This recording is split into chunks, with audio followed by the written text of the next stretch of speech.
All right, let's take a look at section 4, the limits of prosperity. Here's your focus question. With the market revolution, the right to compete for economic advancement became essential to American freedom. Symbols of liberty were bound with symbols of prosperity. John Jacob Astor, the son of a poor German immigrant, became the richest man in America by using money earned from shipping to invest in Manhattan real estate. His story and the stories of men like him seem to embody opportunities open to the self made man. This success was achieved not through hereditary privilege or government favoritism, as in Europe, but through hard work and intelligence. The market revolution and expanding commercial life enriched bankers, merchants, industrialists, and planters, and produced a new middle class of clerks, accountants, and other professionals such as teachers, doctors, and lawyers. Not everyone benefited from the market revolution. Most African Americans were enslaved, but even free blacks were excluded from economic opportunities. Free blacks in northern states experienced discrimination in every sphere of life. They were segregated into the poorest and unhealthiest areas of cities like New York, Philadelphia, and Cincinnati, and were subjected to assaults by white mobs.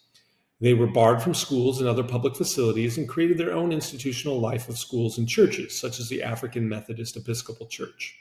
Many blacks experienced downward economic mobility, unable to practice their craft skills because of discrimination by white employers and workers, and were relegated to the most unskilled and menial low-paid labor. Blacks also could not take advantage of the opening of the West, since federal law barred them from accessing public land, and some Western states prohibited them from even entering their territory.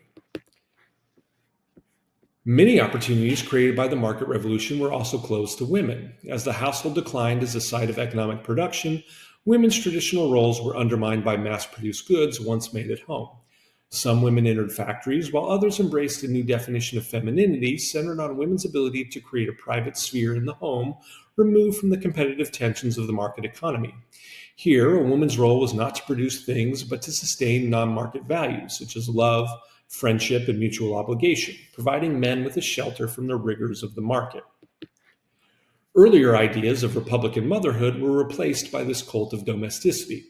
Virtue came to be defined as a personal quality associated with women who were expected to be sexually innocent, beautiful, frail, and dependent on men.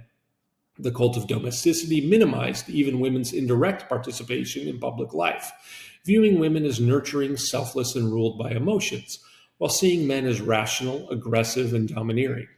While men could move freely between the public and private spheres, women were to remain confined within the private family.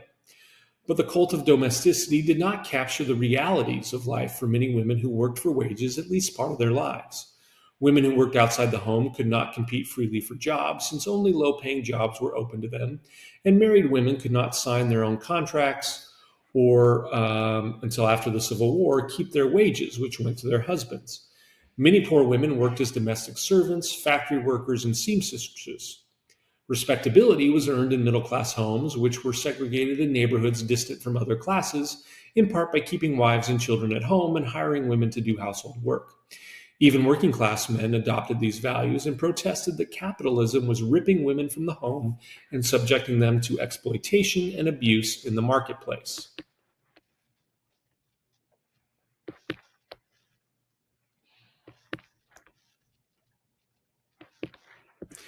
Many Americans experienced the market revolution as a loss of freedom.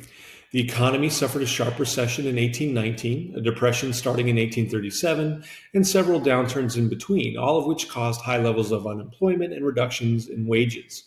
While the economic transformations of the market revolution greatly expanded America's output and trade and increased living standards, it also widened the gap in wealth and income between wealthy merchants and industrialists at one end and workers and the poor on the other, especially in the urban Northeast. Worried by the erosion of their traditional skills and the danger of being reduced to dependent wage earners, skilled craftsmen in the late 1820s created the world's first working men's parties. These were short-lived political organizations that sought to mobilize lower-class support for candidates who demanded free public education, an end to imprisonment for debt, and laws limiting work to 10 hours per day. In the 1830s, unions were organized and strikes were common. Workers' language of protest drew on older ideas of freedom linked to economic autonomy, public-spirited virtue, and social equality. The conviction of 20 New York tailors in 1835 under the common law of conspiracy for organizing for better wages inspired a public procession marking the burial of liberty. These actions and ideas were not confined to men, as women also struck for higher wages, such as the walk-off at the Lowell Mills in 1834. Some labor spokesmen described wage labor itself as slavery, since dependence on another person for one's economic livelihood was believed to be incompatible with freedom. Rooted in the traditions of the small producer and the identification of freedom with economic autonomy, labor's critique of the market economy challenged the idea that individual improvement offered an adequate response to social inequality.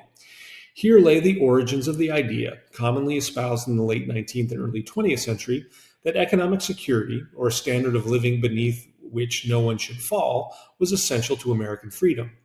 Thus, the market revolution transformed and divided American society and its conceptions of freedom, and placed new emphasis on individualism among white men, while limiting opportunities for women and African Americans.